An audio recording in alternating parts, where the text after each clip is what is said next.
Yon, magandang araw sa ating lahat. Muli naman nagbabalik ang lingkod Ron De News TV. Itong balita ngayon, trending, viral at usap-usapan sa mundo ng social media. Ang yayaman ng mga congressman, itong mga kababayan na, itong mga buhaya ba ito sa kongreso?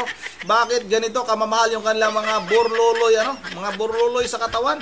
Milyon-milyon yung halaga. Yung kanilang mga sasakyan, milyon-milyon yung halaga. Saan ba nanggaling yung pinambili ninyo sa inyong mga kagamitan na yan? Hindi ko naman sinasabi na mga kurakot kayo. Sinasabi ko lang, nagtatanong lang ako kung saan ba nanggaling yung pira na pinambili ninyo sa mga milyon-milyon yung sasakyan, mga milyon-milyon ninyo mga relo. Lalong-lalo na itong si Congressman Kimbo na talaga nakikita naman natin nag-viral itong kanya mga bag na dati daw ay bumibili lang sa baklaran, pero ngayon talagang grabe, mga mamahalin na mga kababayan. Itong si Congressman Pastor Bini Abante, meron itong bulletproof na sasakyan. Tapos yung relo niyang Rolex mga kababayan ay milyon ang halaga. At itong si Congressman Kimbo na dating bumibili ng bag sa baklaran, na dating sumasakay lang sa tricycle, ngayon ay mayroon na siyang customized na van. At yung kanyang relo din, lintik yung presyo, milyon din mga kababayan. Itong si Congressman Valeriano ng Manila, ay grabe yung relo. Pag nakita nyo ay talagang mapanganga kayo. Baka mapakagat kayo sa puno ng kahoy mga kababayan, sa sobrang mahal. At itong si Congressman Speaker Martin Romualdez, grabe din yung relo. Grabe ganun kamamahal yung kanilang mga kagamitan mga kababayan. Kayo na talaga ang tawag sa kanila mga kababayan dyan sa Kongreso. Huwag na natin itong patagalin, kayo na bahalang humusga sa inyong makikita. Ito na, sabay-sabay na natin itong panoorin. Matapos na ma-instant lifestyle check si Madam Q na mula tricycle hanggang sa customized van, mga bag na galing baklaran noon, ngayon mga sikat at mga kilalang signature bag na at mga mamahaling relo na milyones ang presyo. Meron na namang dalawang congressman ang nakitaan ng kakaibang mga koleksyon ng mga mamahaling mga gamit. Una sa listahan ang nag-iisang pastor na congressman na si Bini Abante. Kuha ang larawan na ito ng isang netizen sa mismong Facebook account ni Congressman Abante, pero nung sinubukan ko itong tignan ang Facebook name na Benny Mirando Abante, abay ang bilis nakalak ng profile kaagad. At siguradong magugulat ka kung malalaman mo kung magkano nga ba ang sasakyan na ito ni Pastor. Escalade ESB Armored Level 6 New Bulletproof, presyo 18,580,000 pesos. Ano kaya ang negosyo na meron si Pastor? Take note, ang minimum na sahod ng mga congressman base sa www.philippinego.com ay 285,813 pesos lang per month. Maximum naman ito ng 326,681 pesos. Meron ding relo na Rolex si Pastor Abante na nagkakahalaga ng $18,995. Sale price, 56 ang palitan ng dollar ngayon. Aabot ang relo na ito ng 1,063,720 pesos.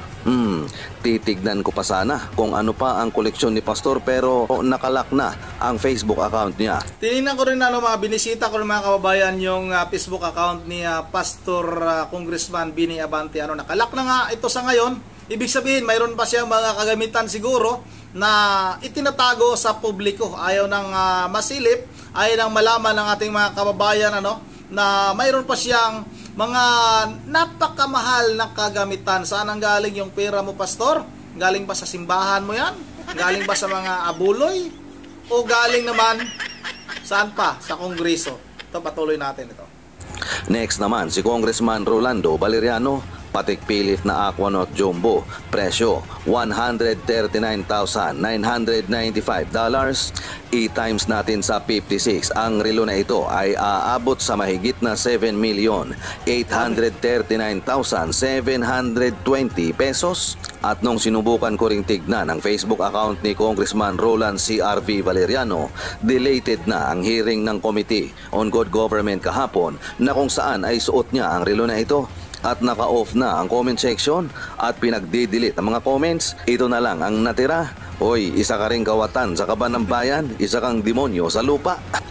Komento pa ng mga gigil na mga netizen sa mga congressman na panay kupit, bakit ka naka-bulletproof? May aambus ba sa'yo? Yumaman ka lang, bulletproof na? Mahina ang kita sa pagiging mangangaral daw ng salita ng Diyos, pumasok sa maruming politika para magpayaman, di wow, ikaw talaga atras abante. Sakit no? Budget ng Pinoy hanggang 64 pesos meal per day.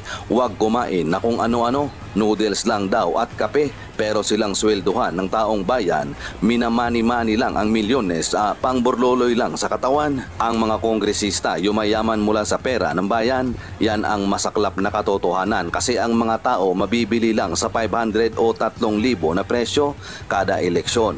Pero magugutom naman sa 3 taon hanggang 6 na taon. Ang perang pinamumudmod sa mga politiko ay galing din sa pera ng bayan. Kaya aminin man natin na ang karamihan ng mga Pilipino, kung di man gago, tanga. Yan ang mapait na katotohanan. Yun ang masakit at masaklap na katotohanan sa panahon ng eleksyon. Hindi natin yan naabangan yung eleksyon. Yung inaabangan natin yung ibinabayad ng eleksyon. Yung ibinabayad ng mga kandidatong tumatakbo sa eleksyon. Hindi natin tinitingnan kung sino ba yung matitino, sino ba yung tama na mamumuno sa ating pamahalaan. Yung inaabangan natin, pira na lang sa mga matitino nating mga kababayan. Yung inaabangan ng ating ibang mga kababayan kung magkano ba ang ibibigay, magkano ba yung ibibigay ng isang kandidato sa isang botante. Kadalasan yun na yung inaabangan. Malayo pa nga lang yung eleksyon, may mga magtatanong na magkano ba ang ibibigay ni ganito, ni ganon. Yun talaga ang isa nating pagkakamali dahil nga yung pira na ibinibigay o ibinigay ng mga kandidato na yan ay babawiin naman nila, mga kababayan. At yung paggastos mo ng pira na yan, isang araw mo lang gagastusin yan, ubos ka agad. Samantalang sila, magtitiis tayo sa kanilang panunungkulan sa loob ng 3 taon, 6 na taon, magtitiis tayo.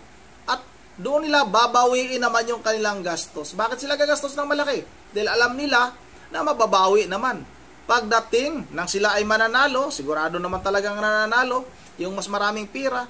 Hindi na tayo, bihira tayo makakita ng nananalo sa eleksyon na walang pera. Kadalasan nananalo, nabubulol na ako, nagugutom na yata. Dahil nga nakikita ko yung mga gamit ng mga congressman na ito, na grabe naman yung mga halaga. Na talagang pagdating ng eleksyon, diyan din tayo. Mali din tayo naman, aminin natin. Aaminin ninyo na mali din kayo. Dahil nga, pinili ninyo yung mga kurakot na mga politiko, tapos pagdating ng nakaupo na sila, doon kayo magsisisi. Wala na. Kumbaga sa huli na ang lahat na pagsisisi. Yun ang dito na lang muna bago tayo magtatapos, mag-shoutout lang muna tayo kay Ma'am Berje Religious ng Pulilan, Bulacan. Shoutout sa iyo, Ma'am Berje, at sa inyong pamilya dyan sa may Pulilan, Bulacan. At kay Lods Rosalimalit, kaya